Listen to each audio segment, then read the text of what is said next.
नमस्कार, आप देख रहे हैं इंडिया डेली। आपके साथ मैं हूं किरण। चलिए बुलेटिन की शुरुआत करते हैं महाराष्ट्र की खबर से, जहां कौन बनेगा मुख्यमंत्री को लेकर के घमासान मचा हुआ है। सूत्रों की माने तो देवेंद्र फडणवीस का नाम मुख्यमंत्री के लिए फाइनल हो चुका है, बस ऐलान होना अभी बाकी है। हालांकि जब तक विधायक दल की बैठक में इस पर मुहर नहीं लगती है, तब तक ये पक्के तौर पर नहीं कहा जा सकता है कि फडणवीस ही महाराष्ट्र के अगले सीएम होंगे। आपको बता दें, बीजेपी के नेता भले ही दावा कर रहे हैं कि सीएम के नाम फाइनल हो गया है, लेकिन इन सब के बीच अभी भी कई पेच फंसे हुए हैं। हमारी ये रिपोर्ट देखिए, उसके बाद हम अपने साथ जो मौजूद मेहमान होंगे उनके साथ हम चर्चा करेंगे। लेकिन उससे पहले हम आपको बता दें कि किस तरह से महाराष्ट्र के अंदर में अब महाराष्ट्र का अगला सीएम कौन होगा, इसको लेकर के माथापच्ची का दौर जारी है। आज संभवतः जो है बैठक होने वाली थी, लेकिन वो बैठक टल गई है।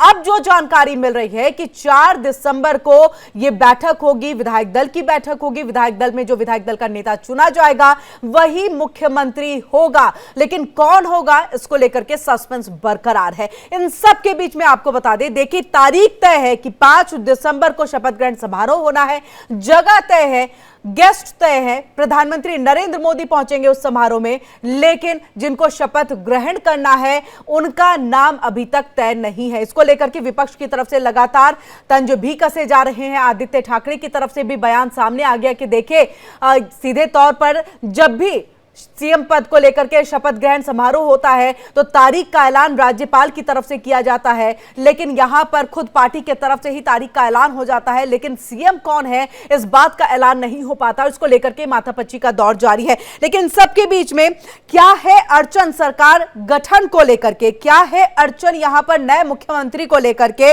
गृह मंत्रालय है क्या कलेश की सबसे बड़ी वजह? क्योंकि आपको बता दें, एकनाथ शिंदे ने एक तरफ तो यह कह दिया कि प्रधानमंत्री नरेंद्र मोदी, गृह मंत्री अमित शाह जो चाहेंगे वही होगा यहां पर, और उस बात का समर्थन हम भी करेंगे। लेकिन इन सब के बीच में आपको बताएं, एकनाथ शिंदे जो मांग लेकर के बैठे हैं, जो उनकी डिमांड है उस पर भी बात बनती नहीं दिख रही है। गृह मंत्रालय उनसे मांगा गया है, यह कहा गया है कि जब देवेंद्र फडणवीस उप मुख्यमंत्री थे तब गृह मंत्रालय उनके पास था, तो अब ये गृह मंत्रालय मेरे पास होना चाहिए, इससे कम में जो भी है कुछ भी मंजूर नहीं होगा। इन सब के साथ विधान परिषद के अध्यक्ष पद की भी मांग उनके तरफ से की गई थी।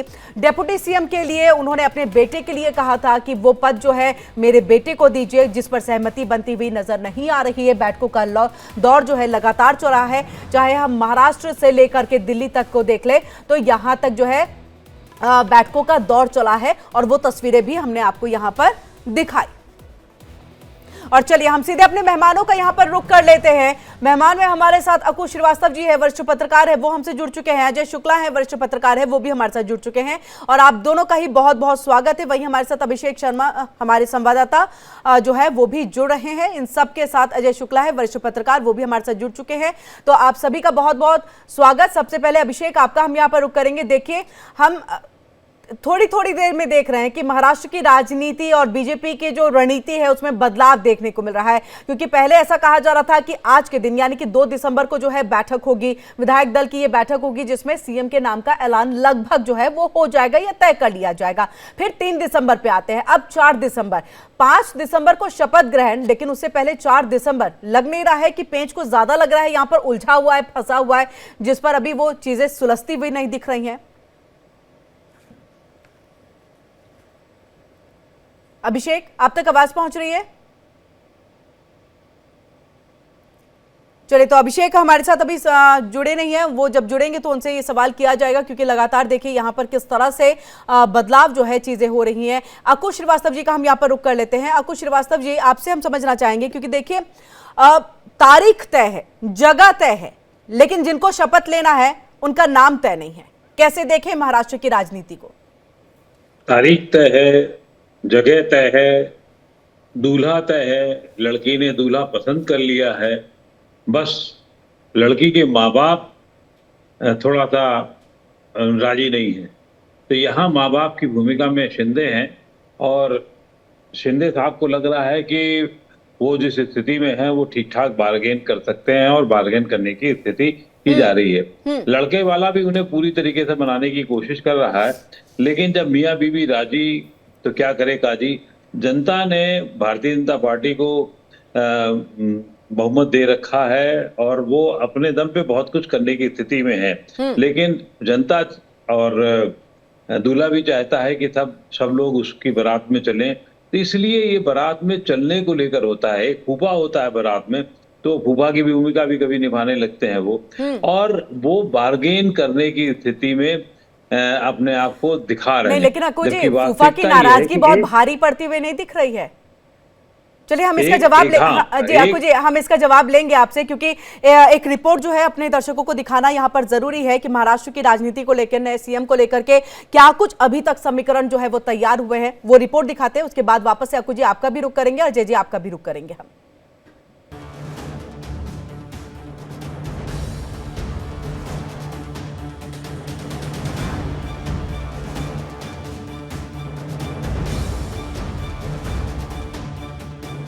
महाराष्ट्र में नए सीएम को लेकर चल रहे सस्पेंस का दी एंड होने वाला है।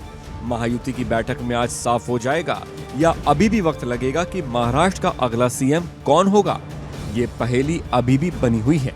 प्रचंड जीत के बावजूद बीजेपी की अगुवाई वाली गठबंधन ने अभी तक सरकार बनाने का दावा नहीं किया है और न ही नए मुख्यमंत्री के नाम की घोषणा की है। लेकिन शपथ ग्रहण की तारीख का ऐलान और स्थान फाइनल हो चुका है। नरेंद्र मोदी जी के नेतृत्व में महाराष्ट्र में महायुति को ऐतिहासिक विजय मिला है। आज तक सबसे बड़ा मैंडेट महाराष्ट्र में महायुति को मिला है और महायुति सरकार का शपथ ग्रहण समारोह माननीय पंतप्रधान नरेंद्र मोदी जी के उपस्थिति में मुंबई के आजाद मैदान पर 5 दिसंबर 2024 को 5 बजे होगा। महाराष्ट्र विधानसभा चुनावों में महायुति की महाजीत के बाद क्या महाराष्ट्र की राजनीति में सबसे बड़ा सियासी खेला बाकी है? ये सवाल इसलिए खड़ा हो रहा है क्योंकि कार्यवाहक मुख्यमंत्री एकनाथ शिंदे ने फिर से ऐसा बयान दिया है कि जिसे सियासी तौर पर कई तरीकों से देखा जा रहा है। हालांकि शिंदे ने साफ कर दिया है कि पीएम मोदी और अमित शाह जो भी फैसला लेंगे वो उन्हें मंजूर होगा। मुझे एक ही है कि ये सरकार जो है ये जनता की आवाज वाली सरकार है। जनता को जैसे सरकार चाहिए वैसे सरकार मिलेगा। मैंने बुधवार के दिन पूरी तरह मेरी भूमिका स्पष्ट की हुई है। आदरणीय प्रधानमंत्री जी, आदरणीय गृह मंत्री अमित भाई और भारतीय जनता गृह मंत्रालय को लेकर के कोई मांग है क्या आप लोगों की? भारतीय जनता पक्ष के अध्यक्ष नड्डा जी जो मुख्यमंत्री पद के बारे में तय करेंगे उसको मेरा पूरा समर्थन मैंने ऑलरेडी दे दिया। पूरा स्पष्टता से मैंने कहा है, मैं पूरी स्पष्टता से मेरी भूमिका व्यक्त करने वाला कार्यकर्ता हूँ। दिल्ली से लौटने के बाद गांव गए शिंदे अब ठाणे लौट आए हैं। ऐसी अटकलें लगाई जा रही थी कि वो नई सरकार के गठन को लेकर खुश नहीं है। अपने गांव सतारा से लौटने के बाद शिंदे के एक बयान के बाद फिर से सियासी पारा चढ़ गया है। ऐसे वक्त पर सीएम शिंदे का ये कहना कि मुख्यमंत्री का फैसला सोमवार को होगा, इससे सवाल खड़ा हो रहा है कि क्या बीजेपी नेतृत्व महाराष्ट्र में फिर चौंकाएगा। पहले ये माना गया था कि दिल्ली की बैठक में कम से कम सीएम पर सहमति बन जाएगी। महाराष्ट्र में महासस्पेंस के बीच बीजेपी नेता राव साहेब दानवे ने कहा है कि सीएम का नाम तय हो चुका है, सिर्फ केंद्रीय नेतृत्व की मोहर लगनी बाकी है। महाराष्ट्र चुनाव में मिली बड़ी जीत के बाद बीजेपी अपने सहयोगियों खासकर शिवसेना की डिमांड की वजह से फूंक फूंक कर कदम बढ़ा रही है।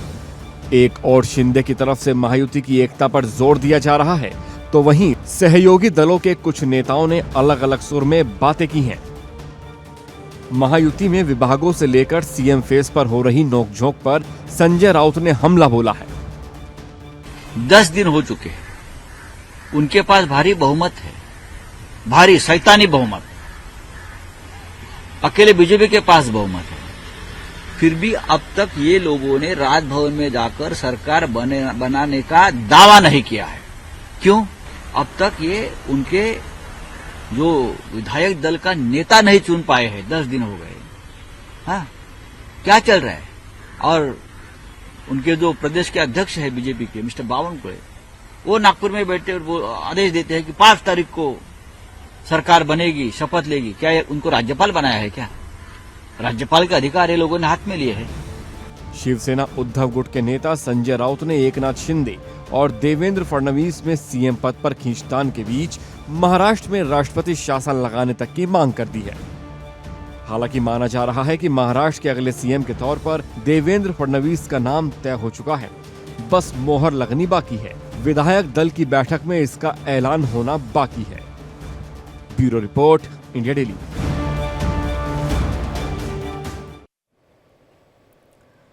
तो ये रिपोर्ट देखने के बाद लबो-लुबाव तो आप समझ गए होंगे कि महाराष्ट्र में अब आगे आने वाले दिनों में होना क्या है, किस तरह से विपक्ष इन सबको देख रहा है। और चलिए सीधे हम मेहमानों का रुख कर लेते हैं। अक्कू श्रीवास्तव जी, आपके पास हम थे और आपसे यहाँ पर जो हम बात कर रहे थे, आपने कहा कि देखिए फूफा जी होते हैं हर शादी में, लेकिन फूफा जी की नाराजगी बहुत ज्यादा भारी नहीं पड़ रही है बीजेपी को, ऐसा नहीं लग रहा है क्या? ये हम मान करके चले कि देखिए एकनाथ शिंदे जो कह रहे हैं मीडिया के सामने, लोगों के सामने, वो पर्दे के पीछे में किसी और भूमिका में है, किसी और तरह से जो है चीजों को प्रेजेंट कर रहे हैं। क्या उनकी कथनी और कड़ी में कुछ अंतर यहां पर दिख रहा है और यही वजह है कि अब तक सीएम के नाम फाइनल है लेकिन बस ऐलान नहीं कर पा रहे हैं?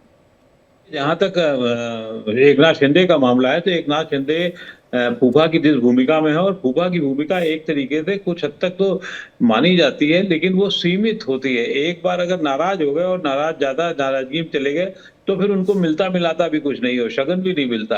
अब आलम यह है यहाँ शगन मिलने की बात जहां तक, क्योंकि उनके साथ में एकनाथ शिंदे के साथ बहन है, और तो तय बात है कि जनता का जो आशीर्वाद उनके साथ में बहन रूपी है वो उनके काम का है।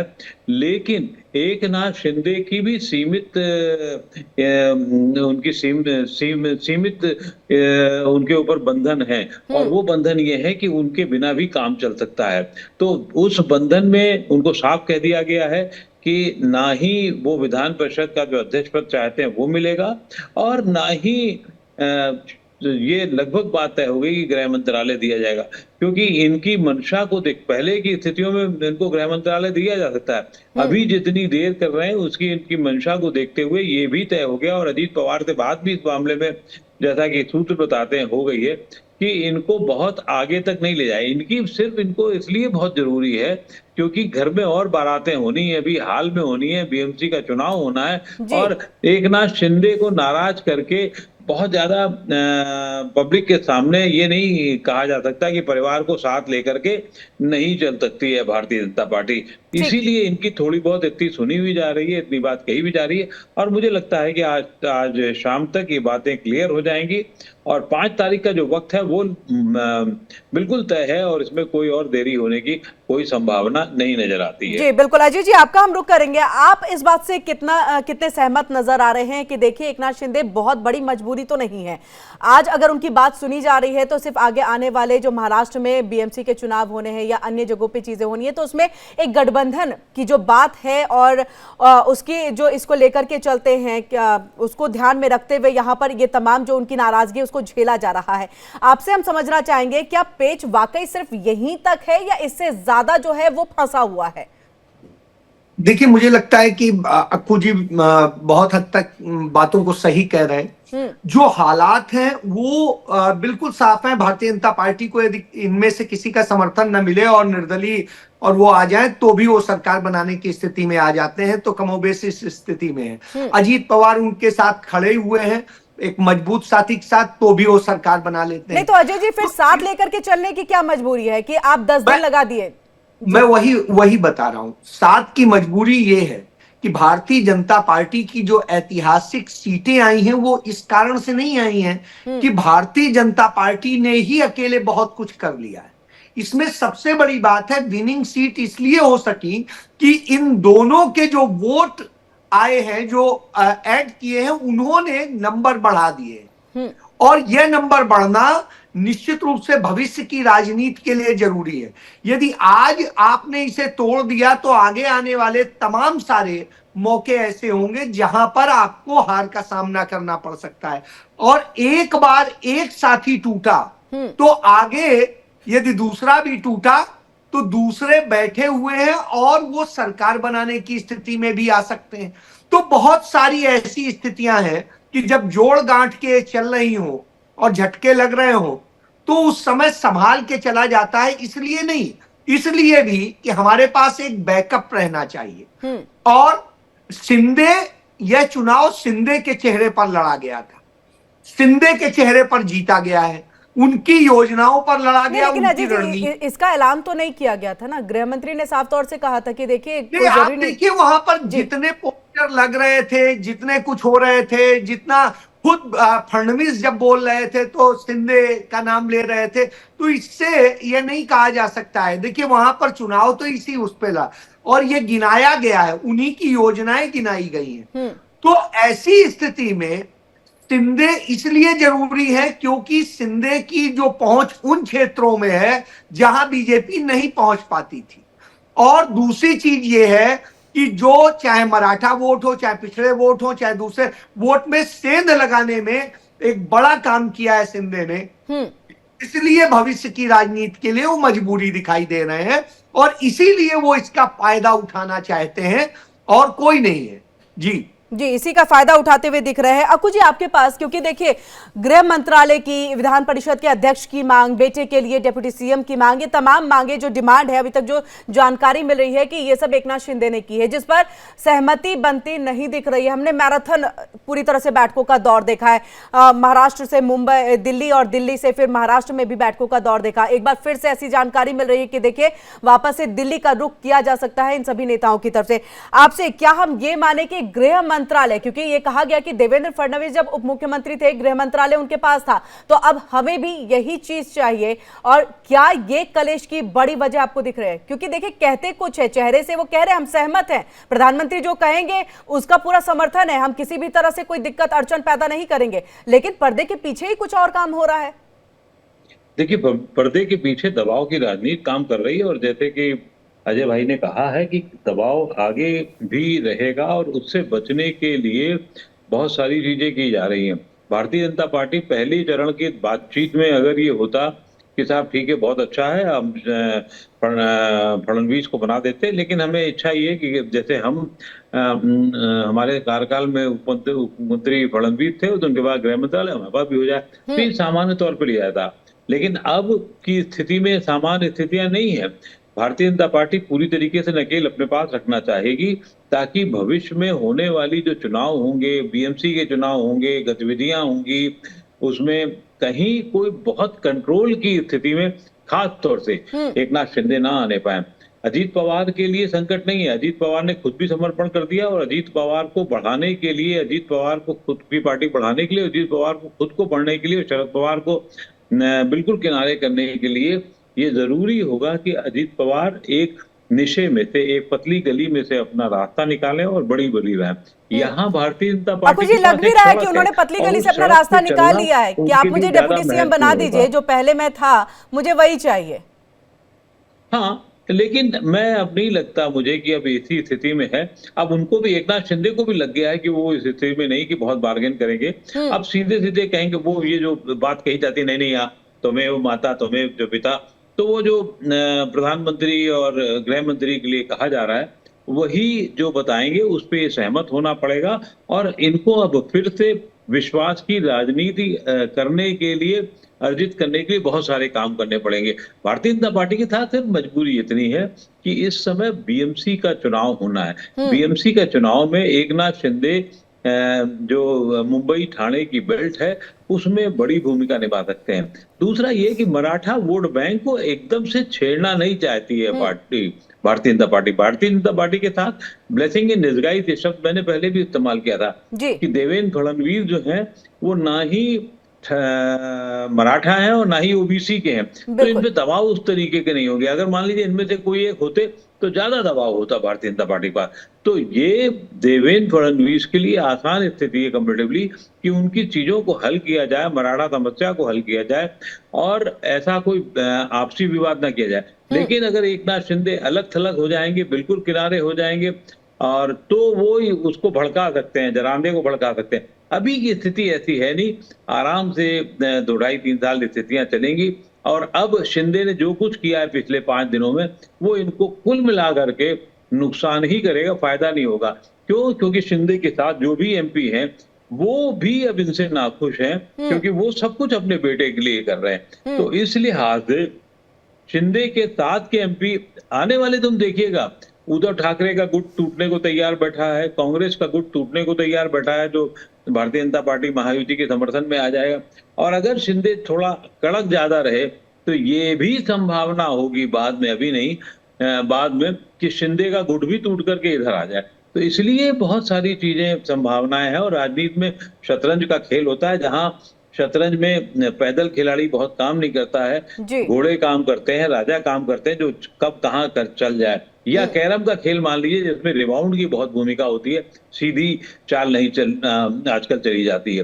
तो ये राजनीति इस समय कि साफ संदेश है, रस्सी को ज्यादा नहीं खींचिए अन्यथा टूटने का डर है। बिल्कुल बिल्कुल, टूटने का तो नहीं कह सकते, आपको कहीं ऐसा ना हो कि वो रस्सी जो है मुड़ करके आप इन्हीं के पास आ जाए। तो ये है मामला। अभी एक कोने पे जाने की बात है, कहीं ऐसा ना हो कि रस्सी मुड़ करके ही जो है वो गांठ बंद करके दूसरी तरफ आ जाए। ये एक डर शिंदे के सामने। और अब शिंदे मुझे लगता है अपेक्षाकृत रूप से दबे हैं, अब अपनी बातों के, अपनी मांगों में दब गए हैं। जी अजय जी, आपसे समझना, क्योंकि देखिए अक्कू जी यहाँ पर कह रहे हैं कि उनकी खुद की पार्टी के जो विधायक है, जो जीत कर के आए हैं, वो थोड़े नाराज दिख रहे हैं, क्योंकि उन्होंने अपने बेटे के लिए जो चीजें हैं, वो जो भी कर रहे हैं वो बेटे के लिए कर रहे हैं, चाहे डेप्यूटी सीएम पद की मांग यहाँ पर कर रहे हो। इसके अलावा उद्धव ठाकरे गुट के भी, अगर मैं शरद पवार गुट के भी यहाँ पर बात करूँ, तो उनके भी विधायक टूटने को तैयार है। बीजेपी अक्सर यही चीजें करती है कि वो प्रेशर की राजनीति को बर्दाश्त बिल्कुल नहीं करते। हम चाहे राजस्थान की बात भी कर ले, एक बहुत बड़े उदाहरण के तौर पर हम उसे देख सकते हैं यहाँ पर, कि उन्होंने एक अचानक से ऐसे एक मुख्यमंत्री के चेहरे को सामने वो ले आए जिसकी कल्पना किसी ने नहीं की थी। संभवतः एक तो चौथे सीएम के नाम की चर्चा भी जो है वो चल रही है, हम चाहेंगे उस पर भी आप थोड़ी सी अपनी बात को रखिए, रोशनी डालिए। और क्या वाकई जो ये वक्त लिया जा रहा है, क्योंकि देखिए लगभग 10 दिन हो गए हैं, आज बैठक होनी थी, फिर कल पे टली, कल के बाद अब परसों पे है, यानी कि 4 दिसंबर को ये बैठक है। क्या इसमें ये एक कोशिश हो रही है जिसकी बात अक्कू जी कर रहे हैं कि विधायक आए और उसके बाद हम अपना कर ले, क्योंकि एकनाथ शिंदे को हम पूरी तरह से दरकिनार नहीं करेंगे, लेकिन प्रेशर की राजनीति भी हम नहीं झेलेंगे? नहीं, बिल्कुल सही आप कह रहे हैं। देखिए किरण, एक चीज समझ लीजिए, मैं इस बात से अक्कू जी के सहमत नहीं हूं कि उद्धव ठाकरे की पार्टी टूट जाएगी या कांग्रेस की टूट जाएगी या शरद पवार। जिनको टूटना था वो टूट गए, जिनको डरना था उस समय डर गए। आज वो लोग हैं जो लड़ के साथ में खड़े हुए हैं, इसलिए बहुत इसकी ना तो संभावना है और ना इसकी कोई बहुत ज्यादा वहां की राजनीति में इस समय जरूरत है, क्योंकि भारतीय जनता पार्टी को जो नंबर गेम चाहिए वो उनके साथ है, पहली बात। दूसरी चीज ये है कि उनका जो एक होता है कि खत्म करने का, तो खत्म करने के जो वो साधन अपनाते हैं वो कर रहे हैं, उसमें कहीं कोई दो राय नहीं।